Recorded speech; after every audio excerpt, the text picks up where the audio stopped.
know it's this. It's like a perk in the talk of this shit. Money swallowed like sis. Did it perfect in the kid. Got a belly to sing on my head. Look up better. Put on the road I just spent. I've been working $1 million. The devil that shit ain't cheaper again. Hello and welcome back, fellow anime lovers, to MangaMuse. I am delighted to have you join us once again in the world of fanfiction and fantasy. Here we present you different world stories and adaptations. This is the first part of What If Saitama Enters Dragon Ball God's Arena. Smash the like, share and subscribe button for more. Also press the bell icon so that you never miss such great parts. Thanks for the introduction. Now let's dive into the world. The ground quaked in wake of the massive threat rampaging through Y City. A huge chunk of the city was wiped off the map, reduced to nothing, and it was all thanks to Pluton, king of the underworld. The monster was colossal in size. He had red eyes and tubes running from the side of his nose and neck to his shoulders. His skin was dark with gray and red sewn patches. He wore red pants and a shirt with green, yellow, brown and gray patches sewn together over his rib cage, with his shoulder decorated with skulls. Had risen up from the earth to exterminate humanity and all those who would dare oppose him. You superfluous humans waste your existence in decadence and gluttony. Pluton's voice was deep and thunderous, spreading all across Y City, littering the world with pointless objects. As Pluton walked across the city, he came closer, a little boy bawling in terror and despondence, hiding behind a ruined building. Now you shall all go to the underworld that spreads beneath my very staff. However, just before Pluton planted his feet into the ground to crush the child, an unknown being rocketed in with lightning-fast speed, saving the boy from his demise. The pig-like king looked down to see who had arrived, and saw that a cybernetic being was holding the boy in his arms. Who do we have here? The cyborg did not look to meet the monster's eyes. Who, you ask? A hero who is a great man for fun, and a prophet. Pluton was taken aback by this. A great man. The king of the underworld barely had enough time to turn his head up to see death hurtling right toward him. With a single punch, a bald man with a yellow jumpsuit and white cape completely obliterated the monster's head. Gallons upon gallons of blood cascaded down like a gigantic waterfall, along with giant chunks of organs and brain matter. The cyborg, Genos, smiled in delight, and his disciple, the bald hero, Saitama, however, was not so pleased. He looked at his hand, which was slightly steaming from the friction of his punch, in disbelief and disappointment. Not again. And back to one punch. Saitama dropped to his knees, feeling the anger and grief bubbling up inside of him. He then released all of these crooning emotions with a booming shout. Damn it! The teenage cyborg heard his master's shout of distress and immediately ran to his side. "Master, are you all right?" said Genos, inspecting to see if he had acquired any sort of injury. "What is the problem?" "This guy went down in one punch," said Saitama. "I thought that with the space leader, things might change and I'd get a little more excitement. But this fat piggy couldn't even take a hit. It freaking sucks." Running from the side, the child who was saved by Genos eagerly and passionately came to the hero's sides and ran into Genos' legs and embraced them as tightly as he could. Saitama's angry expression disappeared and changed into a neutral demeanor, and Genos' eyes nominally widened. "You saved me. You're amazing." Genos gently patted the child on the back. Saitama looked at this display of gratitude and happiness and let out a sigh of disappointment and lifted his chin up to meet him eye to eye. The cyborg shook his head, confusing the child. "Don't thank me," said Genos. "Thank my master." Genos motioned his hand towards Saitama. "He is the one who defeated the monster. He is the truly amazing one." "Nah, forget it." Saitama waved his hand in dismissal. "I'm fine. Come on, Genos. We gotta head back to Z City for the bargain sale." "Very well, master." Genos gently released himself from the grip the child had on him. "I'm sorry," said Genos, "but we must leave. Just stay here. The Hero Association members will arrive shortly to assist you and help you find your family." "Okay." Genos and Saitama bent their knees and skyrocketed up into the air, creating minor tremors in the ground and leaving behind an astonished boy. "Well, we made it." After searching the location of the bargain sale online and using the address listed in the flyer Saitama possessed, Saitama and Genos had finally found the farmer's market they had been looking for. The store was rather small, although there were dozens of people shopping inside. Saitama gritted his teeth. They must have come here for the bargain sale too. There's no way we're going to leave here without those discount products. According to the flyer, there is a 40% discount on edamame and a 35% discount on the myoga. Would you like to start there? Saitama nodded his head in confirmation. Yep, sounds good. Both heroes rushed into the store and immediately went searching in the aisle with the vegetables they were seeking. The vegetables were kept ventilated by a cooling system and were not boxed or packaged in any sort of way, allowing for the customers to hand-pick them as they so pleased. As both heroes were examining the products, a few of the other customers turned their heads to face them. Whispers spread among them like wildfire. Genos and Saitama took note of these growing whispers, perplexed as to what the cause was. Excuse me. A male customer with black hair, green eyes, and a black jacket spoke to Saitama and Genos. Are you a hero from the Hero Association? Saitama's lips curved up. He straightened his posture, put his hands to his hips as if he was modeling a typical superhero pose. You've got a good eye there. Gasps came out of the customers' mouths. A hero standing right in front of them. It was amazing. The customers crowded around Saitama and Genos. Saitama let out a confident laugh, but the laugh became a mere whimper when he realized the horrible truth. The customers were all gathering around Genos. The crowd stormed around Genos, asking him all sorts of questions, commenting on his awesomeness, asking for autographs. What were the space pirates like? You should be S-Class rank 1. I love you. While most heroes would revel in the adoration and popularity, Genos did not think highly of this commentary. No, for him, the only people whose opinions truly mattered to him were Saitama and the good doctor. This was why Genos merely turned around and resumed his shopping as if nobody was behind him. An anime-style sweat drop fell down Saitama's face, and an imaginary storm cloud appeared above Saitama, drenching him with the depressing rain that only served to worsen his despondent and emotionless self. Of course, the moonlight shined brightly in the streets of City Z at the bald hero's apartment. He was laying down on the floor with his sleeping bag scrunched under his back as he silently staring up at the ceiling. Once Genos was swarmed with his fans, Saitama decided to leave him be and finish his shopping by himself. Genos eventually reunited with him and the two left the market with some edamame, myoga, and a few other products that had caught their eye. His disciple was currently fast asleep on the floor while he was still digesting all of today's events. The incident at the market reminded him of the little respect and appreciation Saitama was given as a hero. Now, it wasn't like Saitama was a hero for the fame or money, but just a little appreciation or admiration from the public wouldn't hurt him. It was like the whole world was against him, and he didn't know why. Was it because he was bald? He wasn't proud of it. Saitama let out a sigh.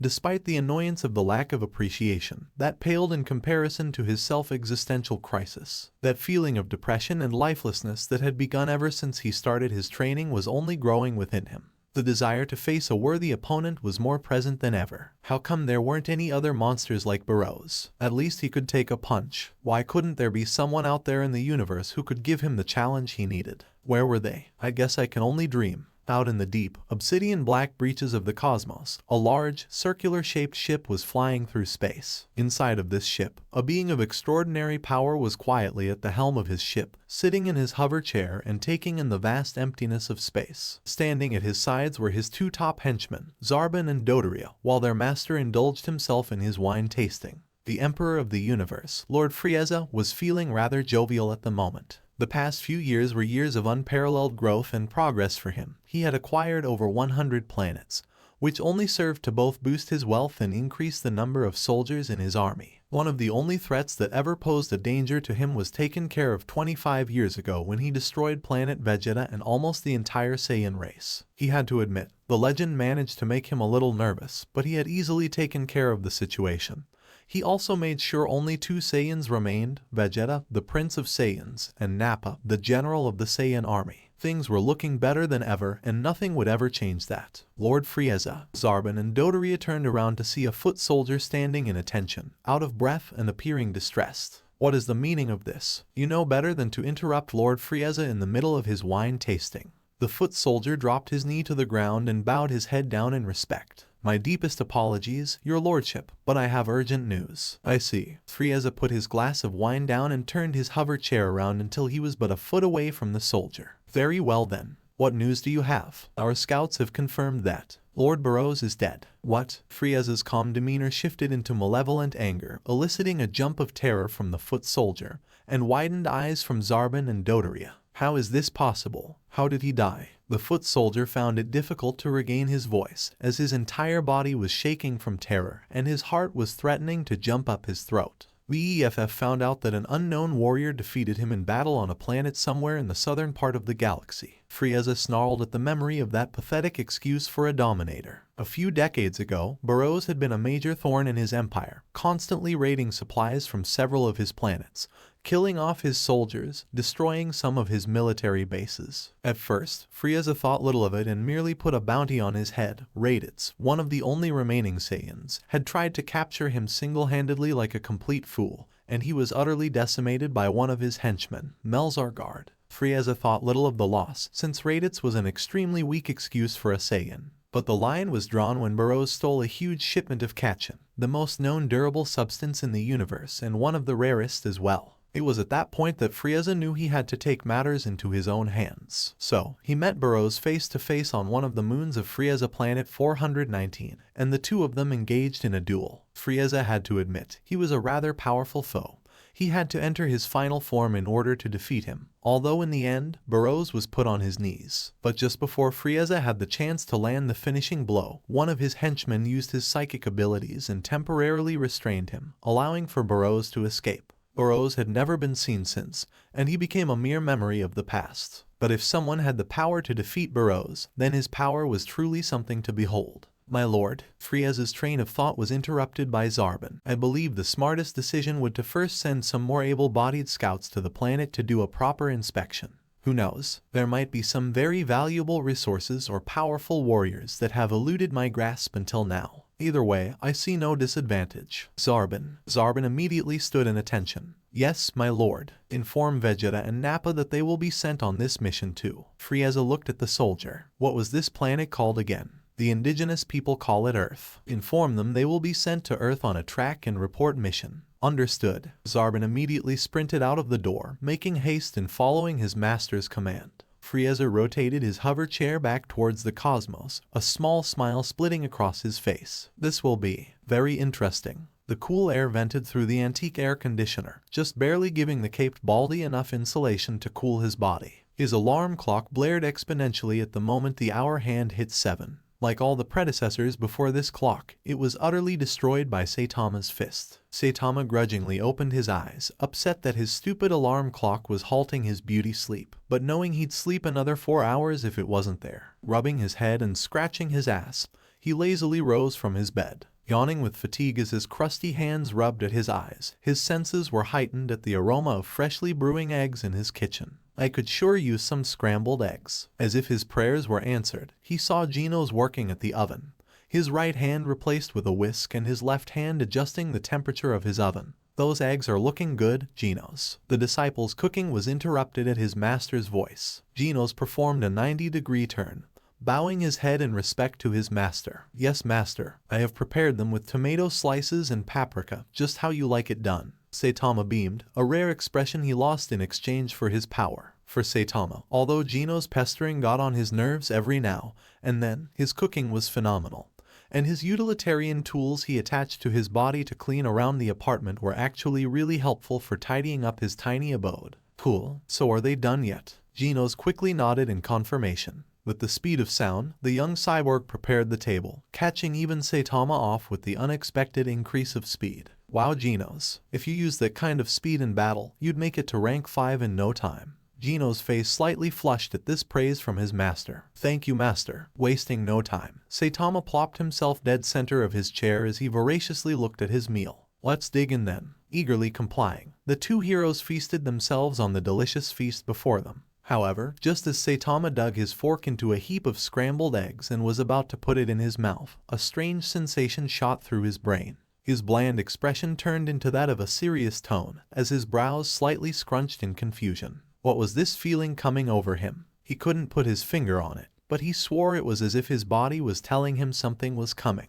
Something powerful. But as soon as it came, it left, leaving behind a dumbfounded hero. Master, is something wrong? His disciple's concerned question brought him back from this sensational conundrum. Oh, it's nothing. Just felt a chill coming up my spine, that's all. He shrugged at his odd feeling. The two heroes continued to eat as if nothing had happened. Coldness and the empty void of darkness flew by the two space pods. Inside the two pods were the Prince of Saiyans and his sole remaining general. Both of them were resting lounged in silence, attempting to get some beauty sleep before they arrived at their destination. Both of them were contemplating the news they had received from Zarbon, wondering exactly what they were dealing with. How pathetically weak Nappa, the Saiyan elite, lay face down in the training chamber, his clothes tattered beyond repair, his tail bruised and lying weakly beside Nappa, his teeth grinded in frustration at the humiliation of defeat once again by Prince Vegeta. Damn it, his combat experience far exceeded that of the prince, and the age distance between the two was a good 30 years at least. But no matter how much he hated to admit it, Prince Vegeta's strength was absolutely astonishing. Prince Vegeta, can you give me a hand?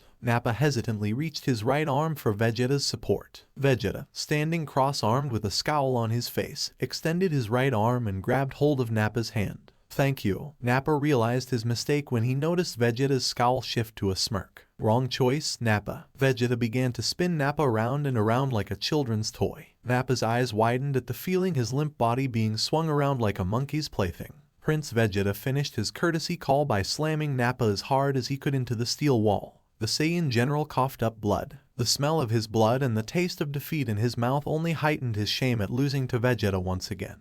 He knew that this was the worst beating he'd ever experienced at the prince's hands so far. But the most gut-wrenching factor that made his face contort in disgust was that the prince hadn't even broken a sweat. Even at the age of 5, he surpassed the normal limitations of Saiyan children, being able to effortlessly blow away 5 Saibamen with a single attack. Even so, any frustration he harbored toward Prince Vegeta was simply an inept feeling of self-worthlessness on his own part. Nappa was a Saiyan general, one of the pride symbols of the elite class. His power made other Saiyans cower in terror at the sheer might his aura radiated to those around him. He was one of the only few remaining survivors of the Saiyan Tuffle War, the war that nearly decimated the population of the Saiyan race. It was only through the power of the Blitz waves emitted from the full moon that allowed them the swift victory. He, along with King Vegeta and the 4 other Saiyan generals, had stood triumphantly at the castle of the Tuffle King. He smiled at the memory of King Vegeta. Before the Saiyan Empire was annexed by Frieza, the Saiyans focused on strong fraternal connections with not only their families, but their comrades as well, and there was nobody who he felt more bonded with than King Vegeta. The two of them had endured the worst of war, swimming through the oceans of blood pouring out of their enemies, and even enjoying themselves as they both got drunk on whatever alcohol remained on the invading planet. Although King Vegeta would rip his tongue out if he ever admitted this in public, the two were actually the closest friends 2 Saiyans could be. The king strived to maintain balance and order, but knew he had to present himself as a ruthless tyrant to keep this delicate system of government in line and to make sure every Saiyan knew that he was the alpha dog. Even so, he still acted with a rather balanced sense of judgment. But on the inside, he was an extremely sensible, honorable warrior, and the few people who had the chance to see his more personal emotions would have realized he was a good man. That was until the day Frieza had taken control of the Saiyan Empire. Nappa inwardly grimaced at the memory. The king bowing in submission, Frieza planting his foot directly on King Vegeta's head, and being forced to kneel before him and enlist themselves as members of the Frieza force. Ever since that day, King Vegeta was never the same. His inward charisma began to wane, with the malevolent and pure evil of Frieza seeping into his heart. The smooth relationship he had with the king was like a lost memory of time, and even Nappa had changed. Frieza began to implement the 4 most important rules of the Frieza Force. The mission always comes first. Kill anyone who gets in the way. Taking executive power into your own hands will get you a fist through your chest, and most importantly, save your own hide. Nonetheless, he took it as a great honor when he was given the privilege of training the newly acquainted Prince Vegeta. While the other generals snickered at Nappa's demotion to a babysitter, he knew that he was given a great honor with this, and knew at that moment that even after everything the king had gone through, he still viewed Nappa as somewhat of a friend. So in return, he trained Vegeta with everything he knew. He gave him sparring lessons, taught him how to use his Kai, and even told Vegeta a few stories about his time with King Vegeta. However, the prince thusly refused his companionship. His time in solitary missions and Frieza's influence on him corrupted him just like it had Nappa, and the king, turning him into a more sinister, uncaring weapon of war, aimed for nothing but combat. And while Nappa proudly admitted he enjoyed the scent of blood that drenched his armor, and the way his enemies screamed as he met their demise, he still had a form of respect for his fellow generals and king, and Frieza took whatever form of that was left in any Saiyan and crushed it in the palm of his hand. But the death of King Vegeta and his race had shaken the core of his brain. When he heard the news that a giant meteor destroyed planet Vegeta, his breath was cut short and his heart had almost stopped at the realization that Vegeta and Raditz were the last remnants of the proud Saiyan Empire that toppled over any planet that stood in their way. He hadn't even gotten to say farewell to the king. But weakness was what got you killed in the Frieza Force, so he put on the facade that he couldn't care less about the destruction of planet Vegeta. Someday, he would find a way to avenge his Saiyan brethren and his king. Vegeta confidently stride to the Saiyan general, crossing his arms with his signature pose of condescension. So Nappa, did the trauma from your defeat give you brain damage? Or are you just that stupid? Gradually setting his gaze to his prince, his vein throbbed in anger at the condescending look dancing in Vegeta's eyes. Refusing to let his pride be shot even further, a comeback response formed at the tip of his tongue, but shortly disasperated at the sound of the door opening, revealing a panting Zarbon. Oh, look what the cat dragged from the alleyway, teased Vegeta. Cute, but Frieza's sending you on an urgent mission. Vegeta and Nappa exchanged narrowed-eyed looks at each other. Never had either of them had ever heard Frieza use the word urgent in one of his missions. You're going to planet 590, one of the few planets in the northern quadrant of the galaxy that's been lucky enough to avoid Frieza's attention. Why would Frieza send us to a random planet on such short notice? Questioned Vegeta, his curiosity slightly piqued. Zarbon's lips twisted in a hint of disbelief. Lord Boros was killed by one of the planet's inhabitants. What? Replied both slack-jawed Saiyans. Lord Boros, leader of the dark matter space pirates. Zarbon bitterly nodded. Neither Saiyan could believe it. Ever since his rise, Lord Boros had been one of the most powerful enemies of the Frieza Force. The bounty on his head was more than 15 years of yearly income of regular foot soldiers. Raditz's life had been lost to his henchmen.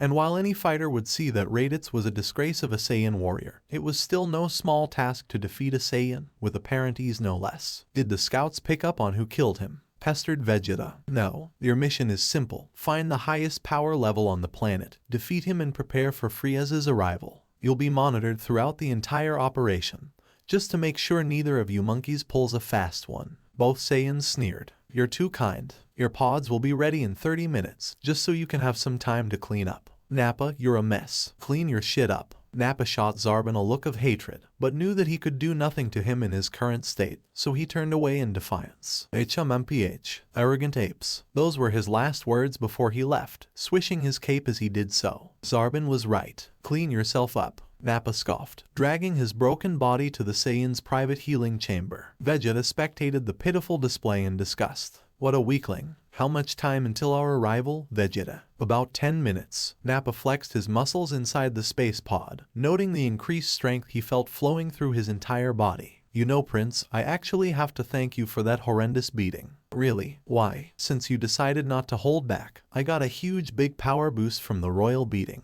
I think I might be almost twice as strong as I was before. Vegeta snickered. Well, congratulations, Nappa. Guess that means I'll have to pound your face into the ground almost twice as hard as I did before. We'll see. Both Saiyans remained quiet. But after a few minutes, Nappa asked the question both of them were pondering. Hey Vegeta, how powerful do you think this warrior is? Vegeta scoffed. Even if he defeated Boros, he's still nothing compared to the Prince of all Saiyans. Despite Vegeta's bluff, both Saiyans had thoughts racing through their minds. If there was a warrior who had the power to defeat Lord Boros, they could only imagine what he was doing right now.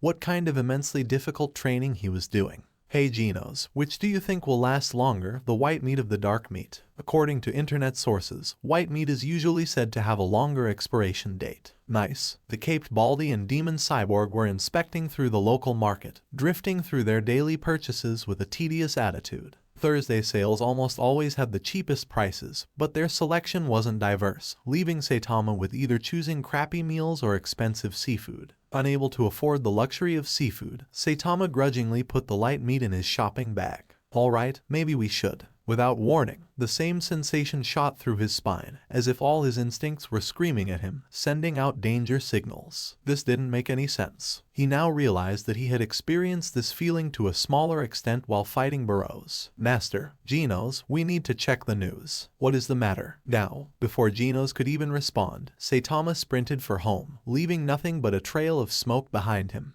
The people of City C were crowding around the center of the city. All of the citizens were enjoying themselves, working as if it were a regular day, well, as regular as a city could get with all the mysterious beings. But suddenly, 2 flaming pod-shaped ships came barreling through the stratosphere at an insurmountable speeds, and just as they were about to enter the troposphere, the ships unexpectedly lost speed. By the time they reached City C, they only created rather small holes in the ground that spanned about a few meters wide. What's going on? Do you think they're from the Hero Association? Could it be one of Metal Knight's probes? The citizens murmured their possibilities of this odd conundrum. The pod's fronts flew open, revealing 2 mysterious warriors with odd clothing. The larger man smelled of blood and anger, and the shorter warrior radiated a sense of power that was hard to miss. Nappa, what's the highest power level in this vicinity? Nappa clicked his scouter on, scanning the entire city. I got 10 as the highest power level. Hey, are you guys members of the Hero Association? Sure, Nappa, you know what to do. Nappa twisted his lips. It's been a while since I've dusted off this move. Nappa raised his finger,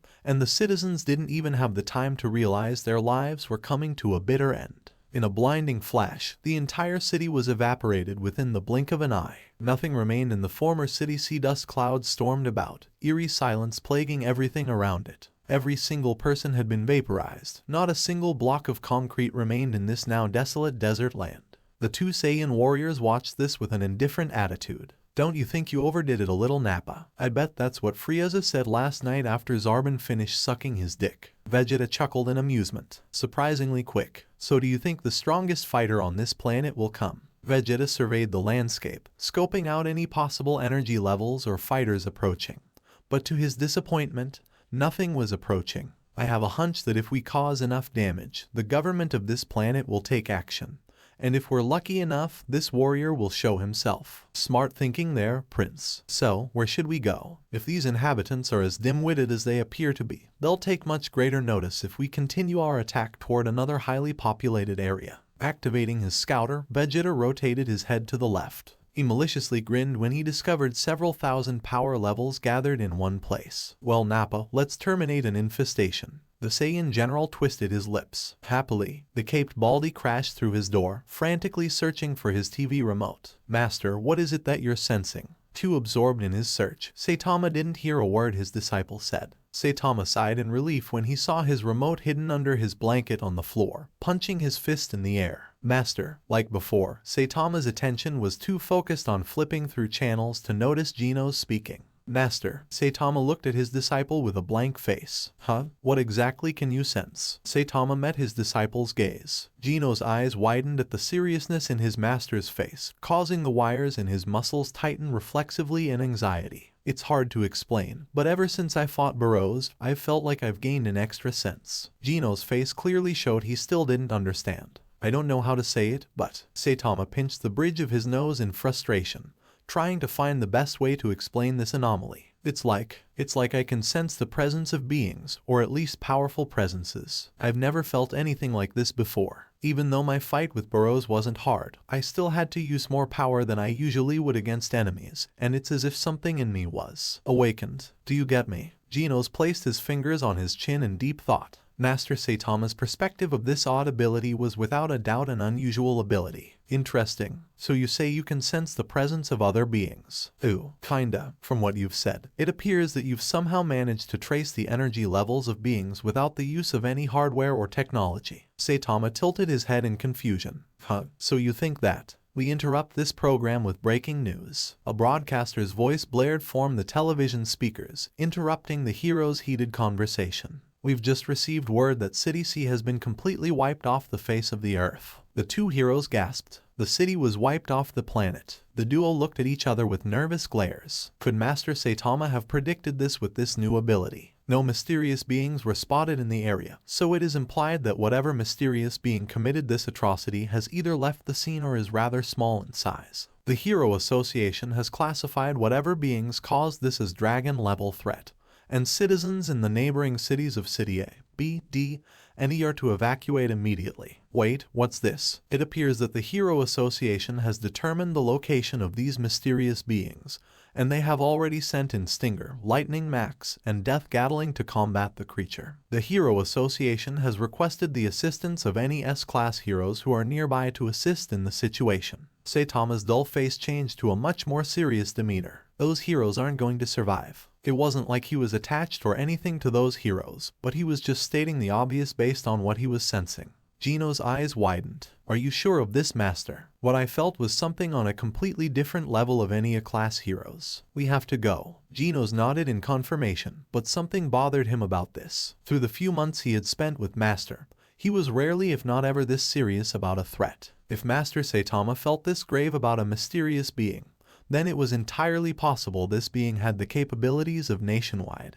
even global destruction. Then we must leave immediately. Genos lifted his hand, preparing to incinerate the wall, when Saitama stood in front of him to block his path. What are you doing? I just believed that exiting through the wall would prove to be faster. Genos stammered at his last word when he noticed the rather distressed and frustrated look on Master's face. I had to pay 5 grand for my ceiling. I had to use 90% of your rent money to pay the bill. So can you please just not do that? Genos bowed in shame. I am so sorry, Master. I will never do so again. Good. The caped Baldy took a deep breath in, then exhaled, releasing all of the anger he just built up, his bland look returning as usual. Saitama gestured Genos to the door, and the two sprinted out through the hallway. Saitama giddily grinned as he closed the door. If this guy was as powerful as he sensed them to be, then maybe, just maybe he could feel the rush of battle just one more time, and this empty hole in his heart could be filled. Prince Vegeta, we have about 50 miles until we reach the city. Both Saiyans swiftly flew through the nimbus clouds, bored out of their minds with their patience reaching a close end.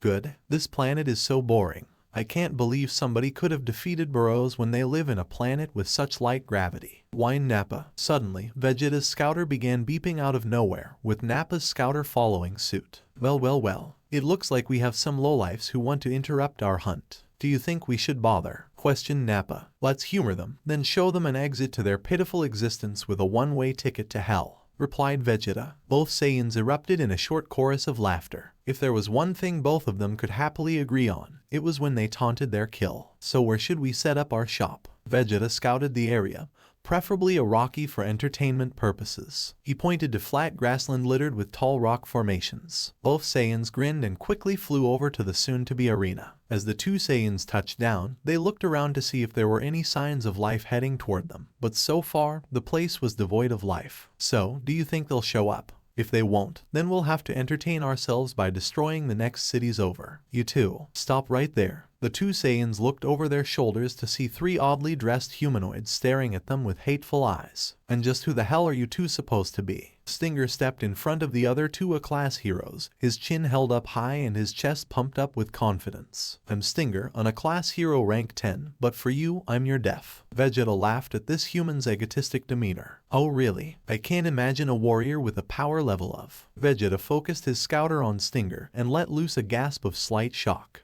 Wow, you have a power level of 1000. I guess that means you're not completely worthless. What was that? Your friend to the right, the blonde one with the idiotic hairdo, has a power of 1100, and the one to your left has a power level of 900. If you're lucky, you might cut a snippet of my hair off, but that would only be if I'm having an off day, which I'm not. Lightning Max snarled at the two Saiyans. Oh yay, and just who are you two supposed to be? Vegeta took a few steps forward, then crossed his arms as he gave a look of malevolence. I am Prince Vegeta, rightful ruler of the proud Saiyan race. Civilizations tremble at my wake, and the sturdiest of warriors will bow at my feet. Those who would dare defy me will be annihilated. Oh yay, then let's see how you fare against this. Lightning kick. Lightning Max swung his right leg, hitting Vegeta square in his neck. A blast of yellow light and gunpowder shook the area, momentarily blinding the fighters around them. Death Gatling and Stinger shielded their eyes from the blast. When the smoke cleared, Stinger and Death Gatling frantically looked around for Lightning Max. Both sighed in relief when they saw Lightning Max standing victorious, his fist raised high in the air. Lightning Max sighed inwardly in relief. He'd had a consecutive series of opprobrious defeats at the hands of several mysterious beings,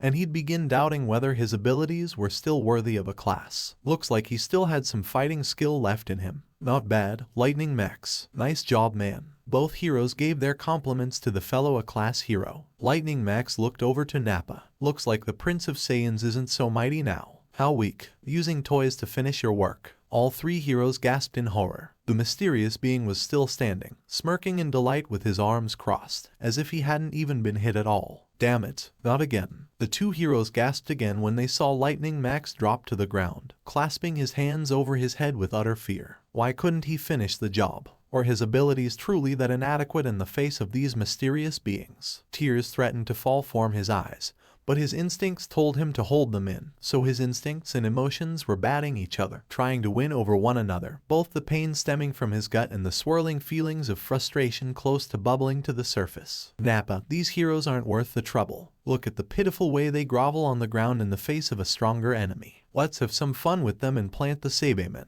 This was unexpected. Usually, Saitama were to be used for training exercises or for military operations, and Nappa had killed several hundred during his training to become a general. That'll definitely bring some fun to this game. The Saiyan general quickly took out a capsule from his lower armor pocket. The capsule was divided into halves. On the top half were 6 green spherical balls, and on the bottom half was a purple liquid. The two heroes gave each other confused looks. Is that it? What are 6 little balls in purple goo going to do? Death Gatling placed his hand on Stinger, his face dead serious. Stinger, get ready to fight. I have a feeling that whatever those balls are won't be good. Are you sure? Death Gatling intently stared at Nappa. If I was a betting man, I would guess those balls are those Saitama they were talking about. Lightning Max, get a hold of yourself and get ready to fight. Lightning Max's emotions were too raw for him to snap himself out of it. The pain coupled with the shock of his early defeat made him into an emotionless corpse. Max, do it now. Stinger's yelling finally caught his attention,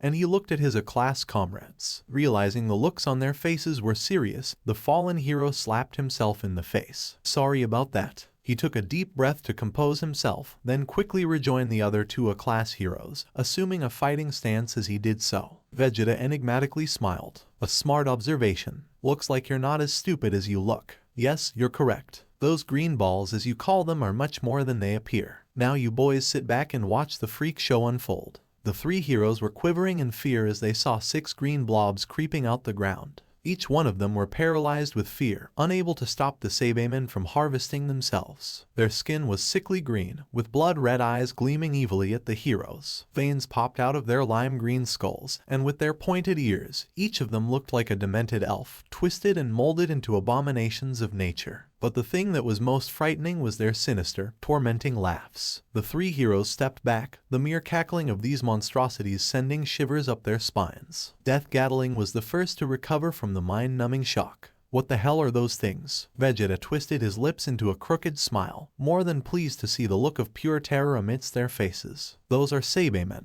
Each of them are a match for your pathetic power levels, and judging by the looks on your faces, they won't have to use more than half of their power. Alright, Saitama. The Saitama turned to face Nappa, each of them eagerly waiting for a command. Your job is to fight each of these jokes one-on-one. You can battle them in whatever way you want, but you aren't allowed to hold back, and no matter what, you must finish the job. And if you choose to neglect my orders... Vegeta raised his hand to the sky and shot a blue Kai blast from the palm of his hand. Within seconds, the Kai blast exploded, sending a shockwave powerful enough to rip away the roots of all the trees nearby and completely evaporate the leaves, with nothing left but piles of ash. So do you get the picture? The Saitama immediately bowed and nodded in confirmation. The three A-class heroes couldn't believe what they had seen. This mysterious being had completely obliterated everything for miles around, with nothing but half-dead, burning trees, and it looked like he hadn't even broken a sweat. At that moment, the situation they were in truly sank in. Whoever these two fighters were, they were completely out of their league.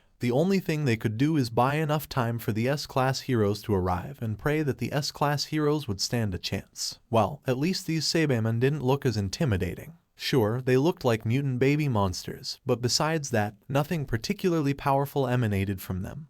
Or so they thought. Lightning Max clenched his fist in anger. So is that what you guys think? If that's how confident you are, I'll kick all of your midget asses back into the ground. The Saibaman cackled at this human's cockiness. "Alright, so which of you 6 wants to go first?" asked Nappa. Each Saibaman began bickering with each other, playing rock, paper, scissors, picking between 1 and 3, none of them realizing the sole Saibaman who walked up to declared himself as the human's challenger. "It looks like a decision's been made," Vegeta scoffed, seating himself on a nearby rock to watch the spectacle. "Okay then, start pounding the fresh meat. I'd like to see you try." Lightning Max lunged full force at the Saibaman.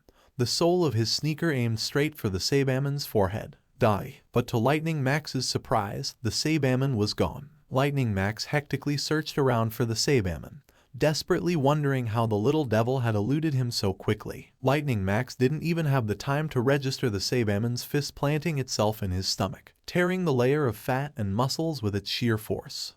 Lightning Max collapsed on the ground, clutching his gut as he groaned in agony. This was just history repeating itself, brought down and tossed aside like garbage, just like with the Sea King. Lightning Max's eyes couldn't even trace the midget's movements, and he felt like he was going to pass out from the pain. How could there be such a huge difference in power between these two? The Saibaman stood over his opponent, his eyes hungry for combat, and his nose desperate for the scent of blood. The goblin slammed his elbow into Max's back. Lightning Max screamed in pain. Stinger and Death Gatling turned away, too horrified to look. Still unsatisfied, the Saibaman sunk his claws on the top of the A-class hero's neck and scraped downward, all the way to the base of his waist. Vegeta and Nappa were wide-eyed at the sight of the Saibaman's brutality. Surprising, even Frieza hasn't come up with something as gruesome as that. "I'm impressed." "Stop it. He's on the ground groveling in pain. Give him some time to recover," protested Stinger. "I believe Nappa said the Saibaman could battle however they pleased, unless you would like to take his place." Death Gatling and Stinger met each other's eyes, and both knew neither of them could be spectators in this torture. "Drill Stinger." The Saibaman's torture session was interrupted as he felt Stinger's pointed spear tear a hole through the center of his chest, sending him flying straight into a boulder. "Are you alright, Lightning Max?" Stinger and Death Gatling helped him up to his feet, only to realize that he was already passed out. "Damn it." The 6th Saibaman gradually stood, purple blood spewing out of his chest. He saw Stinger wresting Lightning Max away from the fight, and his rage began to boil. A lowly insect with a stick as a weapon, capable of such damage. He winced in pain and put his knee on the ground. He knew there was only one way he could defeat Stinger. The Saiyans were frozen, somewhat surprised the two fighters had intervened in the torture session.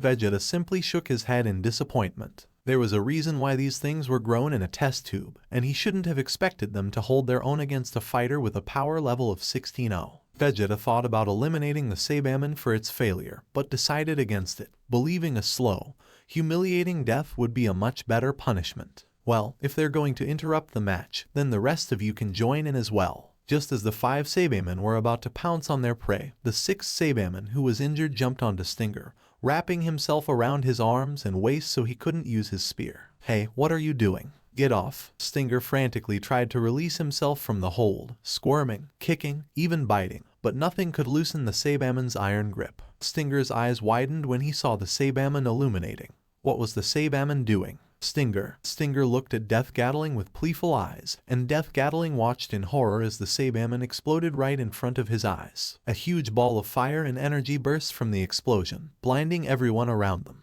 Death Gatling opened his eyes, hoping and praying that he didn't see what he thought he saw. "Stinger, are you alright?" He desperately searched for him, and found him lying in a crater, completely still. He was lying face down on the ground, his stinger tip broken off from the staff, and the staff broken off into dozens of tiny pieces. Death Gatling became nauseated by the realization that occurred to him. Stinger was dead. A few meters away, the Saibamen were whooping in pleasure, ecstatic that they had gotten their first kill. But they knew they wouldn't get the rush they desired from just watching. Without warning, the 5 Saibamen swung their legs at the 2 remaining heroes, sending them rolling and pummeling into the ground, shattering the ribcage of the A-class heroes and taking away whatever fighting spirit or energy they had left. Vegeta scoffed, crossing his arms in frustration. The 3 heroes were already down, and it hadn't even been 10 minutes. Extremely disappointed in the heroes' inability to combat these minor training insects, Vegeta cleared his throat for attention. "Saibaman, I find there is no more amusement in watching these creatures' sad display of combat. Finish them off." The prince's patience had long passed, and both Saiyans knew they were strict for time, so they could no longer afford to spend it with the luxury of torture. The Saibaman more than happily complied to the prince's request. These humans weren't nearly the sport they thought they would be. The Saiyaman who fought the very short battle with Death Gatling placed his foot on his head. A ball of orange energy appeared at the palm of the creature as he extended his palm to Stinger's torso. The goblin couldn't even feel the cold steel that sliced through his neck. The 5 Saiyamen were petrified. The creature was barely conscious enough to see the fighter that killed him, a slick, black-clothed warrior with a katana in his right hand. Nappa and Vegeta stared intently at this new warrior. The speed at which the warrior attacked was several levels faster than these 3 heroes. And who exactly might you be? The fighter looked up at the 2 warriors and grinned in glee. I am Speed of Sound Sonic. My name is Speed of Sound Sonic. The 5 Saiyamen were taken aback by this warrior's sudden entrance. None of them had any reaction time whatsoever to respond to his attack. They unconsciously started to tremble with fear at this warrior's might. Vegeta, however, scoffed at this newcomer's entrance. Speed of Sound Sonic. Are you so insecure that Speed of Sound Sonic was the only name that would make you feel better? Sonic's demeanor didn't change a shade, his confidence still at an all-time high. He had been doing his daily training exercise, when out of nowhere, he saw 2 warriors with the oddest clothing he had ever seen flying across the sky. At first, he dismissed it with reluctance, thinking it wasn't anything worth investing his time in.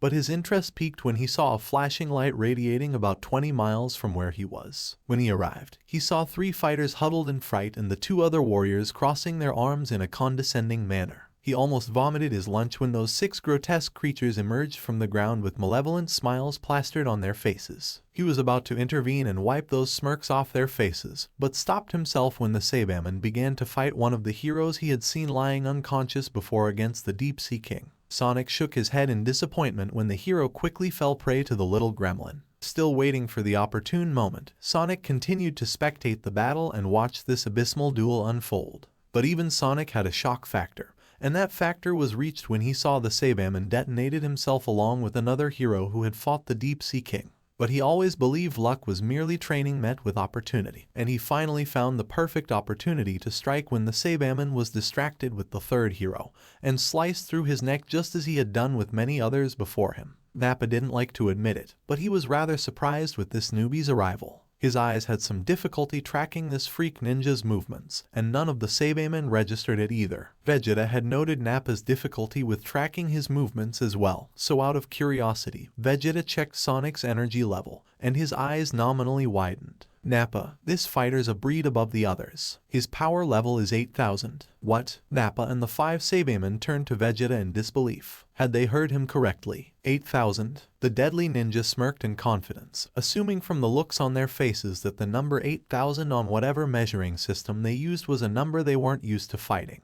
As you've just realized, I'm not like these weaklings you just finished dealing with, and today will be your demise. RAHHH. The Saiyaman angrily lunged at the ninja to catch him off guard, but their best efforts proved to be futile as their heads were sliced off just like their fallen comrade. They plopped to the ground and sounded as hollow as fresh coconuts falling from a palm tree, only proving how truly stupid they were beside their inept killing abilities. Sonic sheathed his blade and simultaneously smiled his childlike glee, radiating an excited aura hungering for the blood of his foes. All 5 were dead, and he hadn't even broken up a sweat. How utterly pathetic. I guess you're not all talk. You have the walk to prove it. Still confident after I effortlessly wiped out your minions. It's a shame. If you had only shown me the respect I'm due, I might have let your demise be swift and painless. But now that you've gotten on my nerve, I've decided that I'm going to drag this on for a little while longer. Nappa looked enthusiastically at Prince Vegeta like a puppy would to his owner. Hey Vegeta, you mind if I take this guy?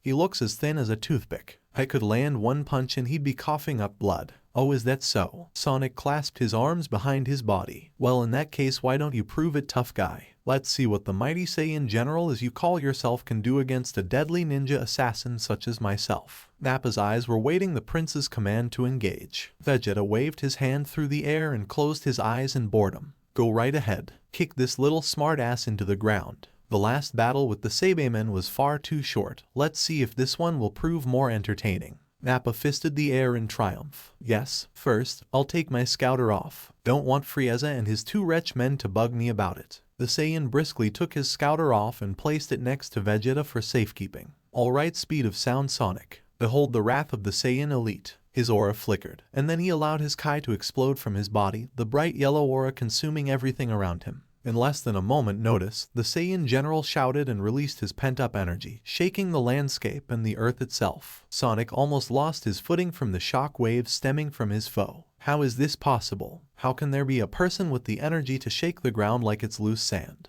There's no way you can be human, said Sonic with a minute waver in his voice. The energy surge came to a sudden halt, and Nappa slowly looked up and stared into Sonic's eyes. His eyes dark with a primeval lust to kill. Exactly. Before Sonic had a chance to give him a proper response, Nappa launched himself right at Sonic, happily embracing his overwhelming need for blood. Sonic narrowly dodged his attack, in awe at this surprising speed in spite of his gargantuan size. Dissatisfied, Nappa angrily shouted and continued to go on the offensive with a barrage of punches, all of which Sonic was still able to dodge, albeit with cautious movements. As Sonic jumped away from Nappa's reach, Nappa became lost in a state of confusion. This didn't make any sense. Nappa was fighting at around 90% of his maximum power, 9,000, which was 1,000 more than this ninja poser. But despite this, he still couldn't land a single punch on him. Nappa clenched his teeth with fierce anger. Vegeta was staring intently at this duel with growing interest. Fascinating. It appeared that this speed of sound Sonic specialized much more in his speed and less on his physical strength. A very odd fighting strategy he rarely encountered in his wars with warriors of several planets he fought. Nappa, watch your step. This is a slippery one. One misstep and you could end up just like those Saibamen. Alright, I got it. Well, let's see if you can handle this. Sonic realized that in terms of power, he was outmatched, and while his speed was certainly above his opponent's level, he was still fast enough that he could keep up with Sonic or at least make it difficult for him to constantly dodge. So in order to make sure he wouldn't give him the chance, he had to go all out and use his maximum power, utilize his most effective killing abilities. But what secretly worried him even more was the way he seemed to submissively take orders from the smaller Saiyan. If that smaller Saiyan was in charge, then he must be much more powerful than he is, and if that really was the case, then Sonic didn't know how he was going to stop him. But now wasn't the time to ponder on that fact. All he could do right now was hold his own against his current opponent, and see where it went from there. Nappa's mind was in a flurry of disorientation as he tried to make works of Sonic's speed and where he might be.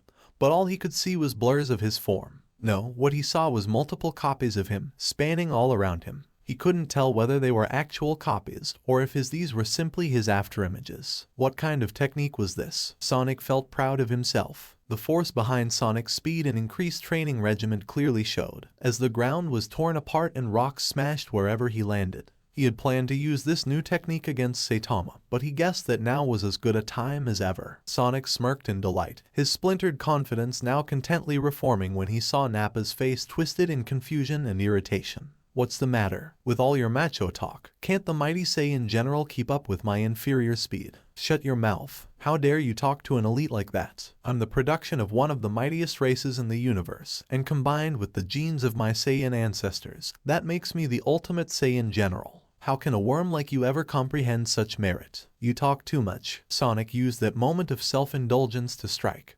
But sadly Nappa realized this early enough to escape, but not early enough to leave unscathed. Sonic's blade managed to cut through his right cheek. The cold steel from the katana swept through his warm flesh, his wound stinging when his blood met with the cold air. Nappa rubbed his wound, trying to alleviate some of the pain, but to no avail. Nappa wiped the blood off of his face, and then looked to see Sonic standing just meters away from him, staring down on him as if he were already defeated. How weak. You may have strength, but when it comes down to it, you lack the speed to keep up with me, and that is precisely the reason why you will die today. I guess I overestimated your abilities based on the little light show you displayed earlier. Tightening his fists, his face darkened with anger, the shiny tint of light from his bald head now gone, replaced with the black luster of unmitigated fury. Why, you little bastard. Die. Letting his unparalleled rage get the best of him, Nappa resumed his onslaught of attacks, his reasoning gone and quickly replaced with resentment, and a desire to kill the prick in front of him. Sonic, on the other hand, was calmer than ever, noting how much easier it was to dodge his attacks when he lost control of his emotions. At this rate, Sonic knew that Nappa's defenses would be lowered with his mind too fixated on attack. Knowing this, Sonic continued to avoid his attacks as usual, using his speed to keep Nappa on the offensive. As the fight dragged on, Nappa began to notice several cuts forming on his body. At first, he thought he was grazed by some rocks, but he then realized that Sonic had landed several minor blows without severely injuring him enough that it would force Nappa to draw his attention to the wounds. With these combined injuries, his muscles were starting to ache. But instead of coming to his senses, he allowed himself to be further indulged in his anger and continued his bombardment of punches. Little prick, you'll be begging for death by the time I'm done mangling your girly body. Nappa, get a hold of yourself. Vegeta watched this display with contempt. This ninja knew how to use his opponent's weaknesses to his advantage, and Vegeta knew that if he continued to let this battle play on as it is, Nappa would eventually pass out from the pain of Sonic's incisions. His casual attitude and snide comments are what's giving him the upper hand, and your needless anger is playing right into his hands. Vegeta sneered at Nappa's stupidity. If this continued, Vegeta would have to step in, all because Nappa was too stupid to see the obvious. Nappa gritted his teeth and shot a look of contempt at his superior, but he realized that Vegeta was correct, and letting his composure go would get him nowhere. So, in order to calm himself, he took a deep breath in, closed his eyes, and exhaled, letting all his rage leave his body with it. You're right. Sorry I let myself get carried away like that. I almost lost it there. Nappa set his sights on Sonic, who was not expecting Vegeta to intervene like that. You really are a slippery one, I'll give you that. Getting me all worked up like that wasn't too shabby. If you'd continued like before, I probably would have been done for in a matter of minutes. But that stops right now. Sonic's eyes widened at the sight of a white aura beginning to envelop the Saiyan general, and once again, the earth around him was quaking in his power, while bits of rock and ground began to rise from the earth as if honoring the great destruction residing in this warrior. With his composure now in check, the Saiyan general was able to think much more rationally. Due to the fact that Sonic was almost completely on the defensive, it would be safe to assume that he did so purposely because he knew he wasn't as physically strong as Nappa, and that quick attacks that dealt small damage would be the only way to take Nappa down.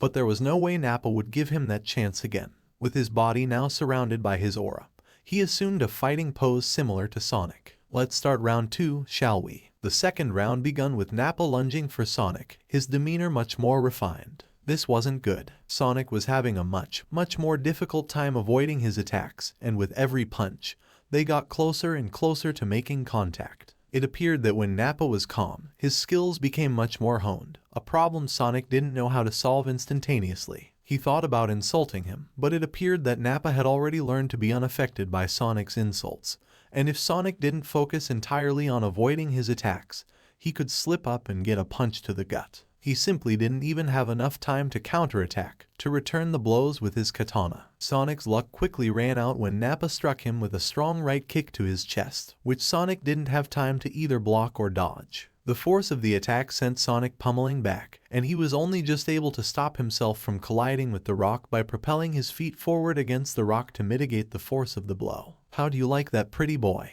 What was that you were saying about me being too slow to keep up with you? Sonic clutched his chest as he felt a large pain searing through his body. He was pretty sure that he broke a rib or two with that kick, but even now he found that impossible to believe. How could a single punch have enough power to cause such damage? Gradually getting up, Sonic swiftly jumped into the air and threw his exploding shurikens at Nappa. He hoped they would have had at least enough force to distract him. But the Saiyan general didn't even blink when Sonic threw the shurikens. Once the shurikens exploded, Sonic jumped down and prepared his signature strike, Wind Blade Kick. But the Saiyan general was ready for another sneak attack like such, and he smoothly caught Sonic's foot. Sonic grimaced. HD had drastically miscalculated how fast and how powerful the Saiyan general was, along with his combat experience. He should have retreated while he had the chance, cowardly as it might be. Nappa showily gleamed and threw Sonic to the ground again and again and again like he was a rag doll. Sonic winced in tremendous pain and felt a coughing fit fill his chest as he coughed up blood aimed for Nappa's ankles. Nappa grunted in disgust and kicked Sonic's head away from him. The fallen ninja grabbed his head, closing his eyes to deal with the growing pain. This was pathetic. He, a deadly ninja who had honed his skills to perfection, being knocked down in 2 blows and crawling on the floor like a baby. How? Vegeta maliciously laughed at the prideful ninja's deplorable groveling. For all that talk and all that show, he was nothing but a sneaky weasel that relied on his tricks and toys to do a real killer's job.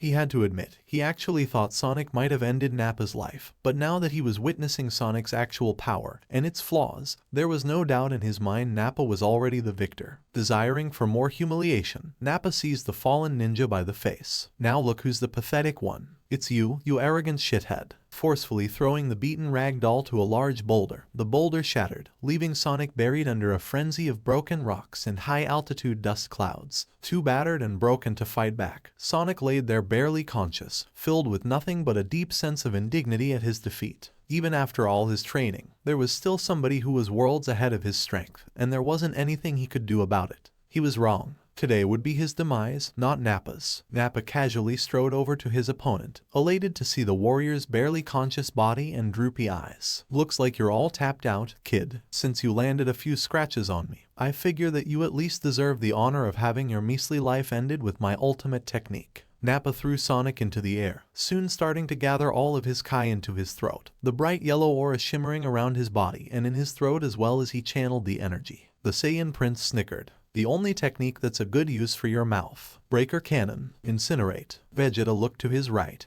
and his mouth twisted at what he saw. Vegeta couldn't believe that two more warriors had just shown up out of the blue to join in the battle once again. The demon cyborg and caped Baldy appeared together as usual, intervening once again in a set-in-stone outcome just seconds away from occurring.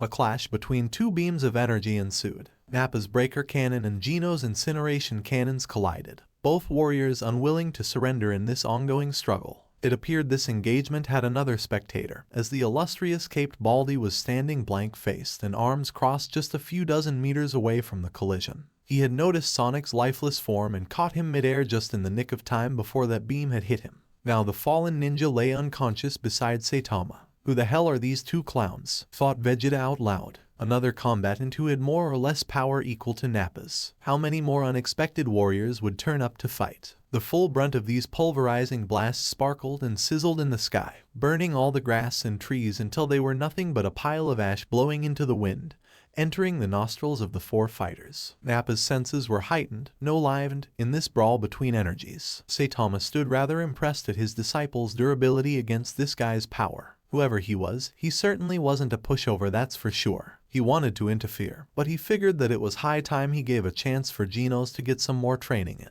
He felt kind of guilty since he never actually gave Genos any physical training exercises with the one exception of their short one-on-one brawl. He kind of wanted to see how this played out, and even if Genos managed to take this guy out, he had a gut feeling that the shorty sitting on the rock over there was the leader of the duo, so then Saitama would still have the chance to have some fun. Both fighters were astonished at their opponent's resilience against each of their most powerful attacks. Genos' incineration attack gradually became to overcome Nappa's breaker cannon, with Nappa wincing as he saw a molten orange beam gain ground and move closer and closer to him. His jaw felt tender and raw from the way this showdown was proceeding. But what the two spectators did not realize was that Genos was at his limit's end, while Nappa's Saiyan biology gave him more than enough chances to increase his strength. "I won't allow myself to be beaten like this, not by any scum. They have no idea what I've gone through to become this powerful, and no insignificant worm is ever going to get the best of me.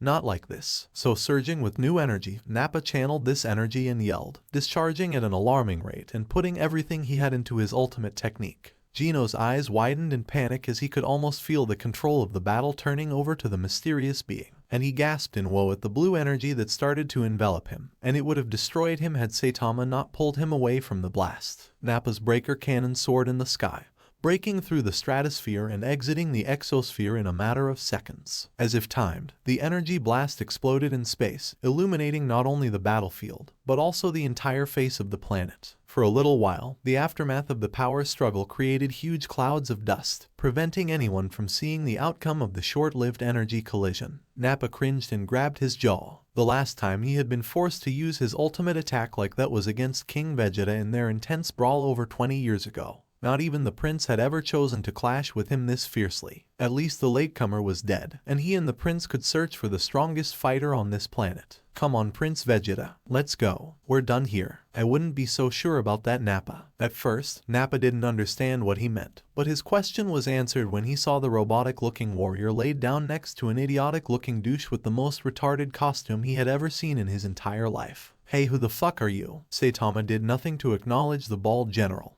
proceeding to place Genos right beside Sonic, and the other 3 warriors conveniently passed out beside him. You didn't do too bad, Genos. You're a bit better than when I fought you. Faintly awake enough to hear his master's praise, Genos smiled before blacking out into the void of unconsciousness. Guess it's just me now. Cool. Nappa, aggravated that he was being ignored, bared his teeth to the caped hero. Hey Baldy, I'm talking to you. Just who the fuck do you think you are interrupting me like that? Snidely smirking, Saitama expressly looked at the floating mysterious being, and calmly stated, I'm just a regular guy who's a hero for the fun of it. The bald Saiyan stood fuming at his blatant half-ass response. A hero for the fun of it. You look like a retarded stereotype of fucking Ultraman who just entered a costume contest for dumbasses. And look at your bald head. It looks like you dipped it in oil. Saitama frowned and clenched his fists. The fuck did you say to me? Look who's talking. Your head looks like the tip of a dildo. If I paint you pink and shove batteries up your ass, will you vibrate? Vegeta laughed wholeheartedly. Oh ho ho. The Saiyan general handed to buy a worm. Why you motherfucker. Nappa flew up to Saitama and threw a right punch to him.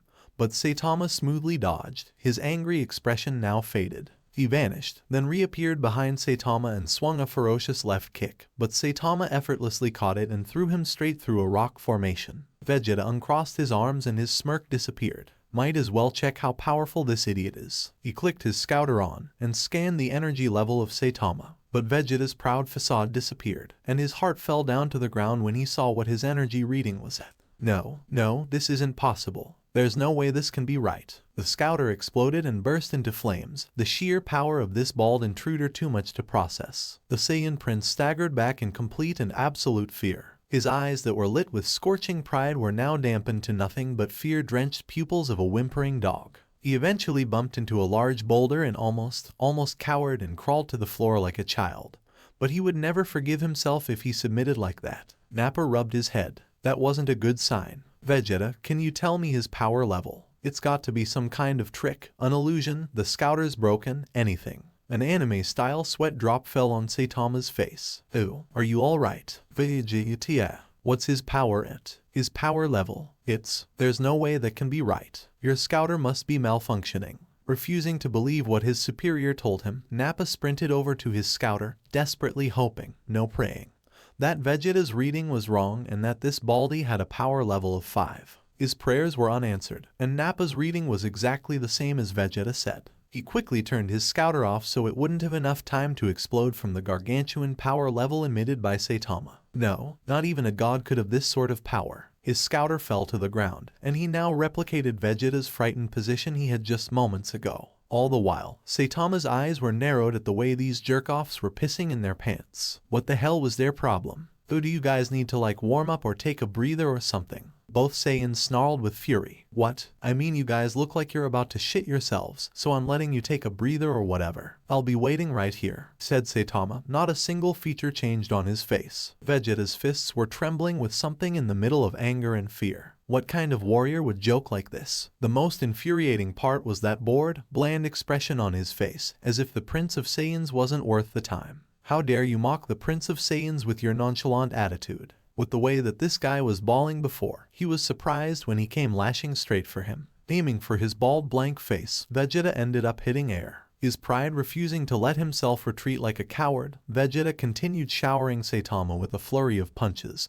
Or at least that would be the case if Vegeta was actually fast enough to actually do something. Nappa straightened himself, worried about Vegeta's furious tone of voice. Did you finally get an aneurysm from your sheer stupidity? Stop being an idiot and help me kill this spineless lowlife. Yes, Prince Vegeta. Nappa was much more scared of Vegeta because unlike the baldy, he actually knew what Vegeta was capable of, and Nappa didn't want to lose his spine, or even worse, his tail. Saitama's eyes widened a fraction. In a lot of the cop movies he had seen, it was usually the smaller guys who served the big bad boss, but here it was like the other way around. So if the midget guy was in charge of the two, then there might be more to him than meets the eyes, and that kind of excited him. I'm cool with taking both of you on. Fine by me. With a blood-curdling scream, Nappa hurled himself at Saitama, his eyes burning with fury. With the deadly combination of years of combat experience and the brutality of the Saiyan race, the two Saiyan elite instinctively attacked Saitama, using their fists, feet, and cold-hearted gazes to try and beat Saitama to a pulp. Alas, their best efforts proved to be futile, and Saitama was dodging their attacks or meeting their attacks head-on, stopping their attacks like they were nothing. It was like two puffed-up kids trying to punch a brick wall. It only ended up hurting themselves. Bastard. Both warriors jumped up several meters in the air. Clasping their own hands together, they barreling down as their fists aimed for Saitama's sweet spot, his bald head. An eruption of yellow energy and minor dust clouds lit the sky like a colossal gold mushroom cloud. Vegeta confidently laughed at Saitama's foolishness for taking that attack head-on. Let's see you recover from that. Recover from what? Yellow Kai and smoke disappeared, and in the dead center of it was Saitama, completely uninjured, and staring at them as if nothing had happened. Wait, was that supposed to do something? The veins on Nappa's forehead heatedly throbbed. Never had he met anyone with such a bored expression on this face, as if neither the Saiyan General nor the Prince of Saiyans was even close to matching or even entertaining him. Like they weren't even worth getting serious for. How about I give you the taste of my foot crammed down your throat? Shit for brains. Nappa flew at Saitama with a hard right kick, but Saitama briskly dodged with ease. But as Nappa was flying through midair, Saitama noticed the oddest thing wrapped around his waist. It was like a really furry belt, only it wasn't holding any pants up, or at least he thought. Wondering what it was, he grabbed the furry belt, and Nappa felt a weird tingly sensation course through his body. What the fuck are you doing? What's this weird thing around your waist? Is it like a fashion belt? Because it looks kinda cool. Nappa stared disbelievingly at this guy. Was now really the time to comment on something as simple as his tail? Let go of my tail. Saitama's eyes widened at this new revelation. Wait, you have a tail? Whoa, never thought a person could grow one. You should enter yourself into those Guinness World Record books. Nappa violently thrashed about, trying to break free from Saitama's death grip. Let me go, you fucking dipshit asshole. Saitama glanced convicting at Nappa's rude behavior. Okay, somebody's got to teach you some manners. It's guys like you that give bald people a bad name. Nappa felt odd when he saw the ground below him start to move to the right. Unsure of what was happening, he looked at Saitama in horror when he saw a sly, evil grin in place of his expressionless mask. What are you doing? Saitama's grin widened at his question. Taking you for a ride. Vegeta didn't know what was going on. He was about to take the moment of distraction to attack on unguarded Saitama, when suddenly Saitama started to spin Nappa around by the tail. What was he doing? Killer move, serious series, serious spin. Saitama gradually started to increase the speed of his spinning. Nappa would have tried to break free, but like he said, it was like Saitama's grip was magnetically stuck to his tail, and nothing he did could get him out of it. As the spinning only got faster, a huge current of wind started to envelop the two fighters, bringing up even more dust from the ground. Vegeta watched in disbelief as this spinning began to turn into a full-on tornado. The wind current spun and spun around like invisible axes, cutting down everything around it and sucking whatever rocks, trees, or debris was still left from the ground and lifting it for the sky. This monumental tornado was only growing in size, now hovering hundreds of meters in the air, its winds now up to speeds of hundreds of miles per hour. If Saitama had done this in any city, there was no doubt that town would have been reduced to rubble. All the while, Vegeta was stunned speechless, his body now limp from fear. That tornado is massive. No fighter could accumulate such wind speed simply from spinning himself around. It isn't humanly possible. The cataclysmic tornado leisurely began to die down.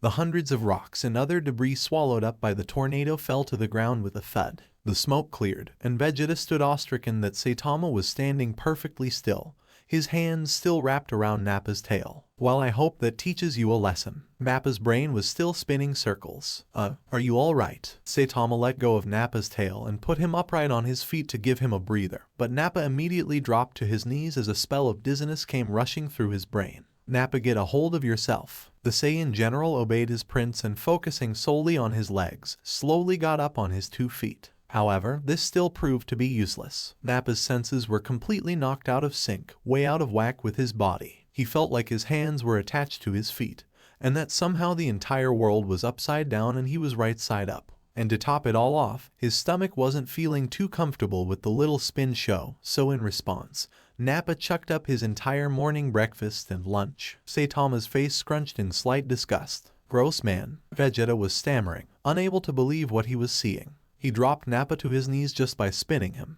What the hell is this guy? So hey, you mind telling me what that hairy thing around your waist is? Vegeta forcefully turned his head at Saitama's bored, retarded expression. Nappa might not have had the skills to even keep up his lunch, But there was absolutely no way the Prince of Saiyans would allow himself to be subdued by such a ridiculous attack. Vegeta launched a hardcore series of collisions and punches at Saitama. Their movements were unbelievably fast, the mere pressure from their blows enough to send shockwaves that shook the ground below them. Just as Vegeta threw a hard right roundhouse kick at Saitama, he suddenly vanished from his sight. What? Vegeta searched around frantically for Saitama, but was humiliated once more when Saitama reappeared right beside him and tapped his nose with his finger. "How got you know? That's 1-0 for me." That playful attitude did it for Vegeta. Furiously flying out of the battle into the sky, he knew there was only one way to defeat this bastard. It might destroy the planet and himself if he was unlucky, but he would be damned before he would let himself be beaten like a pathetic low-class weakling like Raditz. His pride wouldn't allow it. "You're powerful, but let's see how you handle my ultimate attack. If you dodge, your precious planet will be destroyed in the process." Saitama's plaid face changed to his serious demeanor. Virginia was now emitting a bright purple aura as he cupped his hands together in the sky.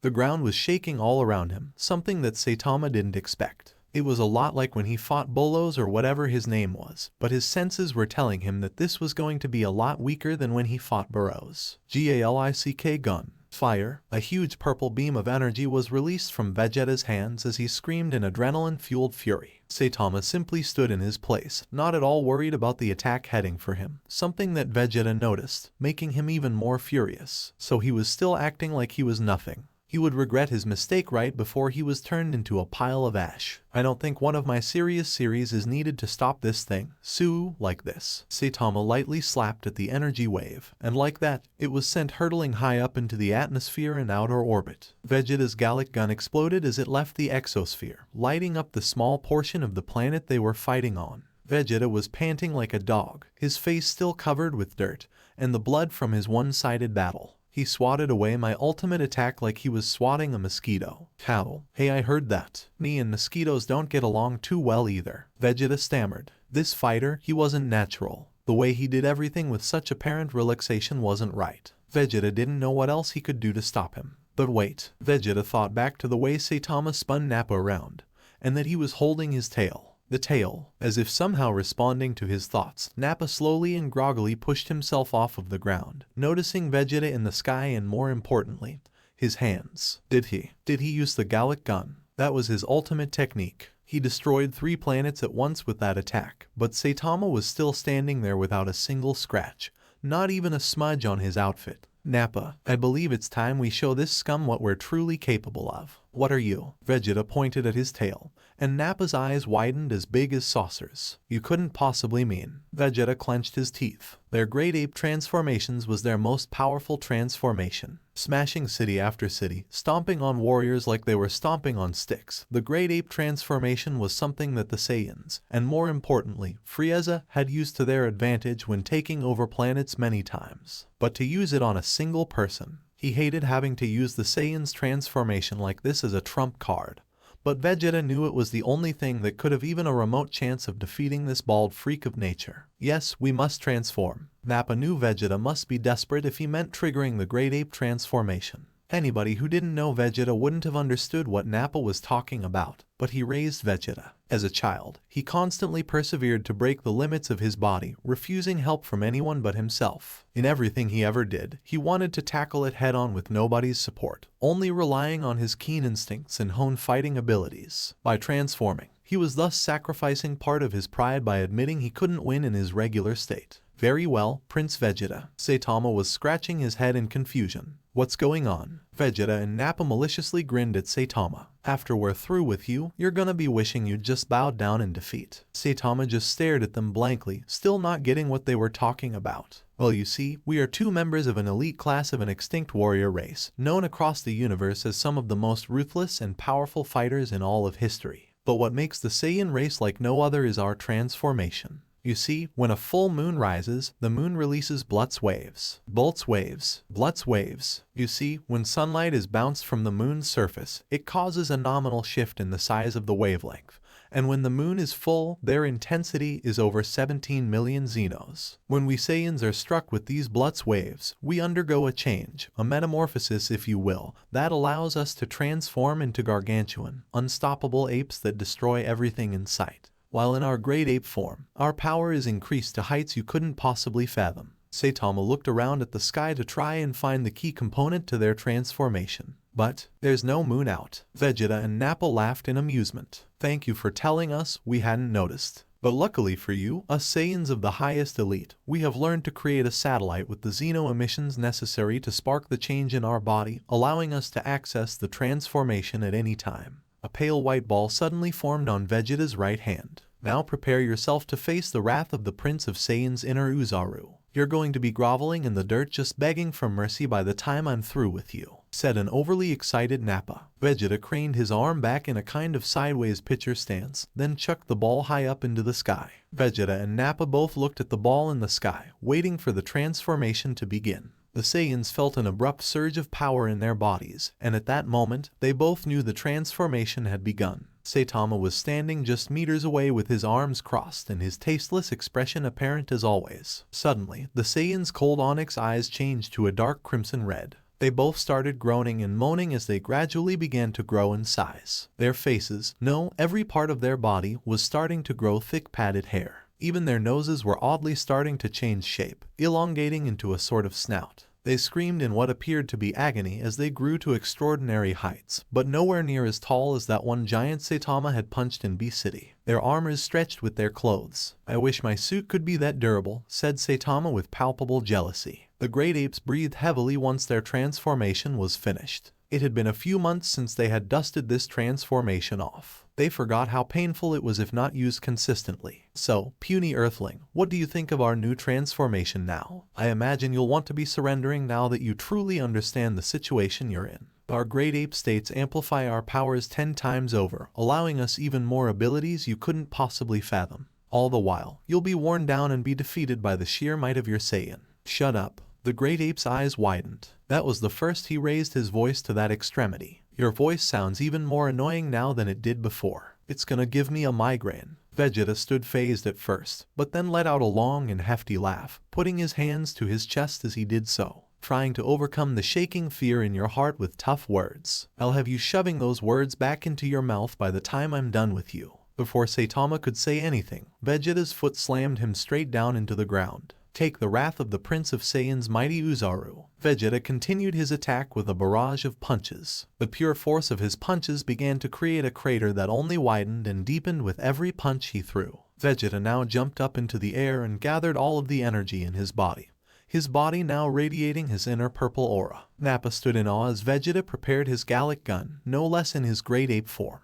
Prince Vegeta, you'll destroy the whole planet with that much energy. Stop. Take this, Super Gallic gun. A huge stream of purple energy was released from Vegeta's hands, about 5 times bigger than Vegeta's Gallic gun just minutes ago. The attack was a direct hit, perfectly nailing Saitama, who was still lying in the ditch. Thousands of tiny rocks soared and splintered from the ground, hitting both Nappa and Vegeta like tiny pecks, not hurting them in the slightest. Vegeta was panting as he descended from the sky. The battlefield was now nothing but a large crater with only the 6 Earthlings left to remind them of the battle that just ensued. Even though Vegeta was broiling with rage, he had made his Gallic gun unique so it wouldn't explode or expand when it made contact with Saitama, just like he had done with his previous Gallic gun. It was a skill that he learned to develop over the years to make sure when they were invading civilizations that they wouldn't destroy the important cities and resources that were most valuable in their ratings. It had taken a while, but Vegeta eventually learned to master the skill and successfully apply it in his missions. Come on Nappa, let's go. We'll just tell Frieza that the strongest fighter was one of these 6 weaklings and lie about their strength. Not awful. You weren't lying about that amplified power. Vegeta's crimson eyes must have been deceiving him. Saitama was standing there, clothes tattered but otherwise looking like he hadn't taken any damage. How are you still alive? You took that blast head on. Human bastard. Nappa lowered to a jumping position, then hurtled himself towards Saitama. The Saiyan general attempted to pummel him with his fists, but he was dodging them as easily as he had been dodging them in his regular state. For the skilled fighters you say you are, you're not all that smart. Nappa shot him an incremental look. What are you talking about? You might have gained a lot of strength by transforming, but in terms of speed, you're just as fast as you were before,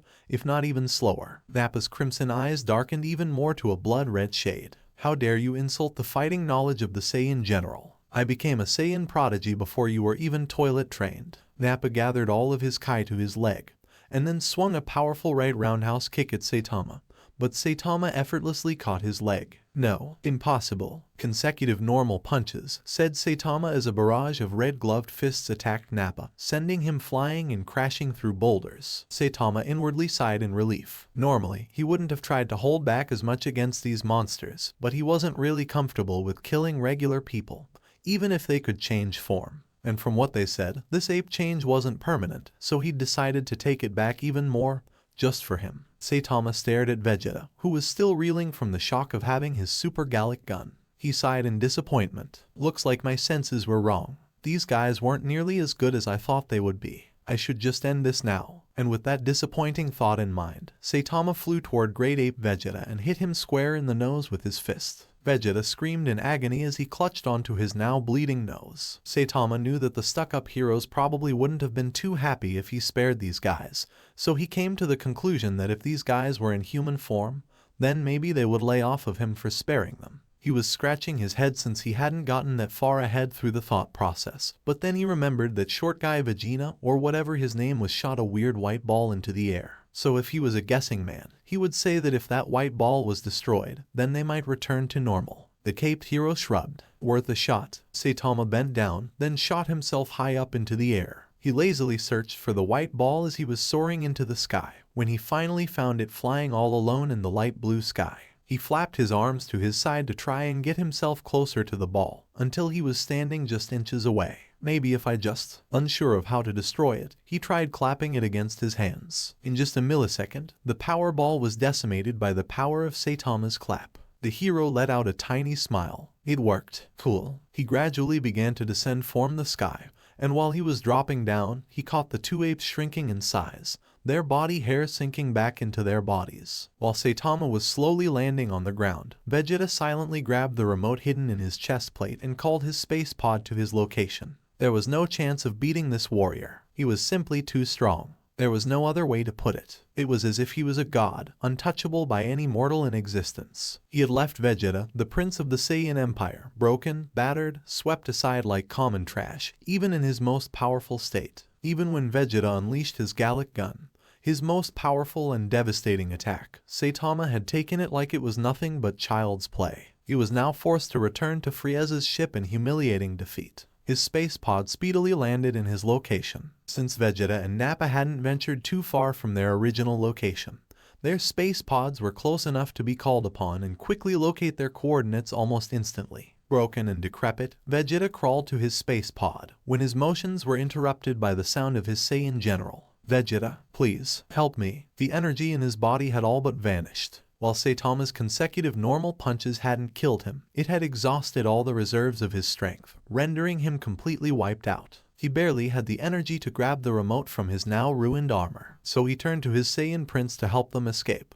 But Nappa's hopes were broken, shattered, and thrust into the wind when Vegeta spat in his direction. You failed your mission, Nappa. Your abysmal intelligence and broken body has rendered you all but worthless to both Lord Frieza and you'll regret your insolence when these earthlings torture you for the rest of your very short and pathetic life. Vegeta. Nappa's shout was all but a whisper, unheard to anyone but Saitama as Vegeta's ship flew up into the sky and straight for Frieza's ship. Sitch, what is the meaning for these horrendous statistic reports? Sitch was sitting in President Agoni's office, and truth be told, he felt like a kid who was just sent to the principal's office. He didn't do anything wrong per se, but he was the Minister Officer of Justice for the Hero Association, and so far he hadn't done his job quite well. He had to psyche himself up in the bathroom for 15 minutes just so he could gather the guts to face Agoni with these reports. I'm sorry, sir, but unfortunately more demon and dragon levels threats have been popping up in these past few months, and so far the A and B class heroes have had a difficult time keeping up.